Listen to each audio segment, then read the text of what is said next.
What's up guys, welcome back to the channel. Behind me I've got a bunch of split jamb doors. What in the world are split jamb doors and why on earth would anybody use them? That's what we're going to talk about in this video.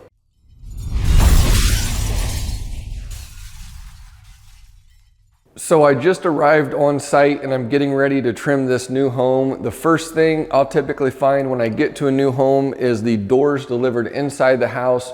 I always specifically request that the doors go inside the house. That way they can acclimate to the heated or air conditioned home. That's also really important for the miters to stay intact on these split jamb doors. We'll talk more about that in a little bit. The other key is whenever your doors are either frozen or super hot, these molded doors will change size. So I want them to be as true as possible whenever I'm installing them. So the first really important thing is to get them inside the house when they're delivered. So you're on site, you've got your doors. They're usually stacked up on a variety of different walls. And then you can see over here, I've got my trim racks with some trim. It's time to move doors. One tip for carrying these solid core doors with the trim applied already, get yourself a pair of neoprene gloves. It helps from tearing into your hand quite so much. These do get pretty heavy, especially the 3.0 doors. So I like to wear gloves whenever I move these around. What I like to do is move all of the doors at once. Whenever I get on the job, the first thing I do is set doors. That's whenever my energy is the highest. So I try and get all the doors moved at once, even if it's 30 or 40 doors. So the way it works in my world, the door shop writes the size of the door on the jamb side along with what hand it is. So here you'll see 2.4 left. Here we got 2.8 left. So then I'll look at the door and I go to my openings and my supplier writes on the cripple stud which door. So this is a 2.4 right hand, and then with an arrow pointing to which way it swings. And then they even write the number. So this is door number 18, which goes on their sheet for their door shop. Here you might be able to see a little bit better. We've got door number 13. It is a 2.0 left hand swinging out. So that's how I tell where I need to move the doors.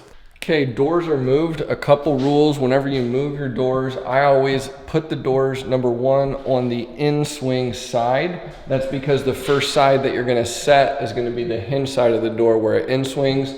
And then whenever you put it up against the wall, make the hinges face out, because again, this is gonna be the first side of the split jamb that you take off and set. One thing I hate starting jobs in the winter time is we get temp heat, and that little red thing there is a temporary thermostat. It's got a temperature sensor in it. And right now the heat has been running the entire time I've been here. So it's about 60 on the main level and about 90, 95 upstairs. I hate these. I wish they would just give regular thermostats. So I end up having to unwire them sometimes whenever these are on site just to get the furnace off. But a lot of times there's little attic access openings and stuff that are leaking a lot of air, garage to house door isn't in and stuff.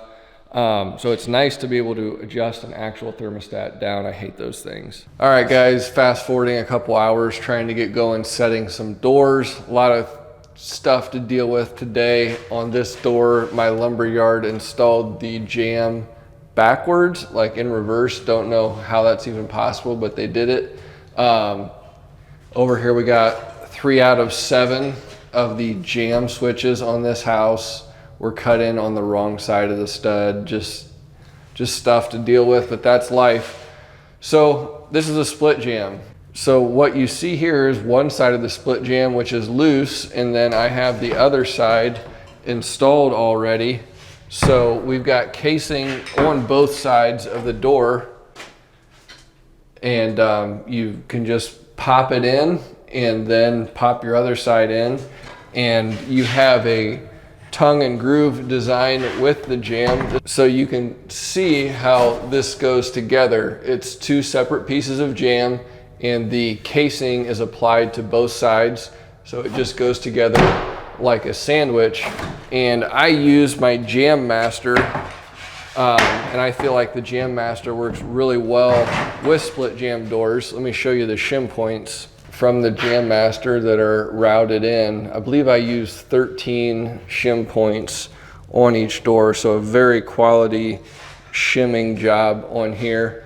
I like to go through and prep a bunch of openings. So you can see this opening is prepped with shims all the way around. And let me show you the Jamb Master. Here's another one. Got all my blocks installed. So that's ready for that door just to be popped right in place.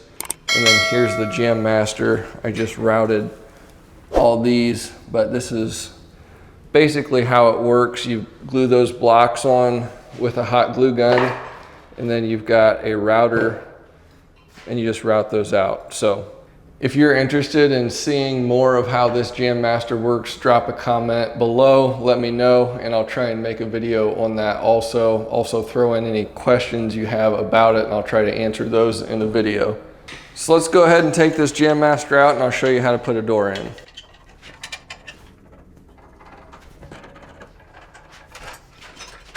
The first thing we're going to do is have to bust these blocks out in order for the split jambs to separate. And there's also little staples, 3 little staples per side that they put in here that you need to remove with a snip. It's pretty simple. You just pull those out, and that'll allow this to separate.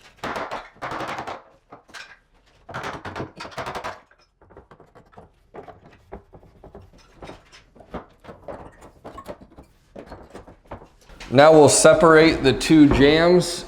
They come apart pretty easy for the most part. Just kind of let that drop back. So now we've got the hinge side of the jamb. There's usually a stretcher across the bottom that needs knocked off.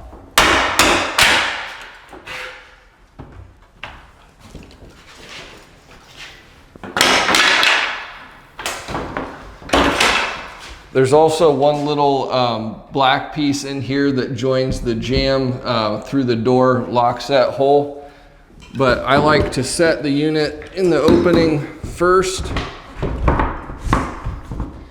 and then I'll go ahead and stick my hammer in there and pull out that black piece that keeps it together. You can see the beauty of the Jamb Master. This hasn't been nailed or anything.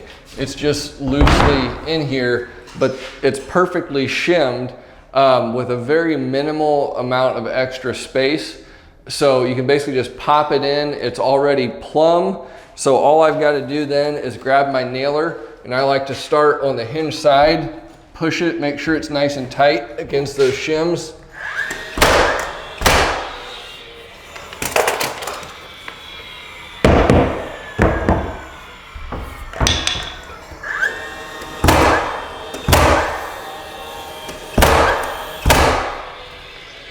I like to just tack the hinge side, and then I'll come over here to the strike side. Now, some guys might look up here at this top margin. I've found a lot of times my door shop screws up where they mortise the lock set and the plate on the strike side. So what I like to do is I like to get down at eye level, and I look at the mortise for my lock set and then for the strike, and I line those up. And that's where I start. I'll put a nail in, go down here,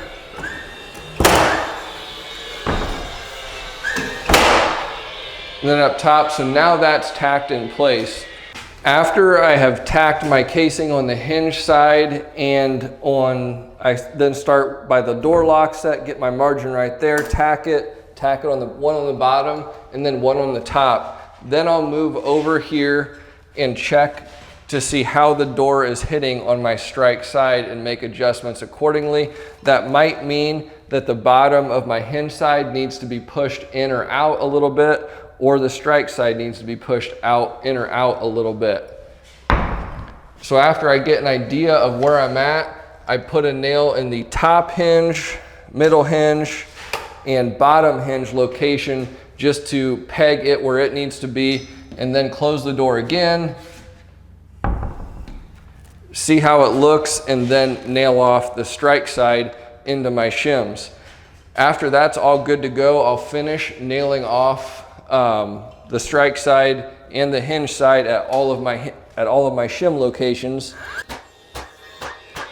And that should be closing really nicely. And then go along, make sure all your margins look good, and finish nailing off the casing. At this point, this half of the door assembly is locked in place. Everything is swinging good and all my margins are correct. So I'll go ahead and install the other side of the split jamb at this time. So we've got our loose side. Usually I put my 2 bottom legs in first and then push it up where it needs to be. Now we're nice and tight. I'll go ahead and start up at the top corners. You do want to make sure that you're looking level. Everything looks good here.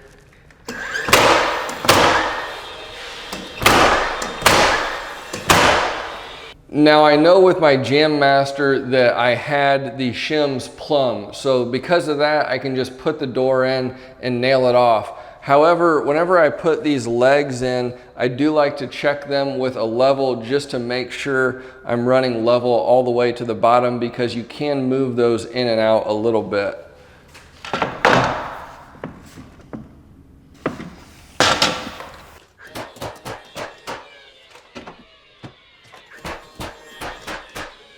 After nailing off this side of the casing, we're almost done. We just need to put a few nails in the hinge areas to lock these 2 jambs together. Now, I like to nail right through this part of the male and female part of the jamb.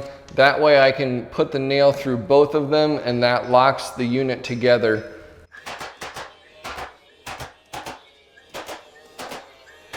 Just looking at my nail placement here, I don't nail in every single shim point.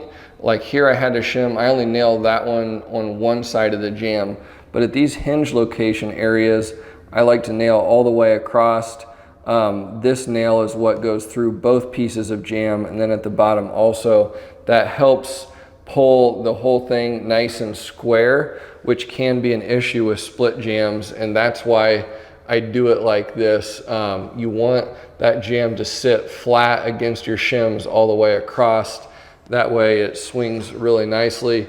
Then over here on the strike side, I only go all the way across in 3 locations. But you can see I do have, I think, 6 shim points on the strike side, which help keep the margins good.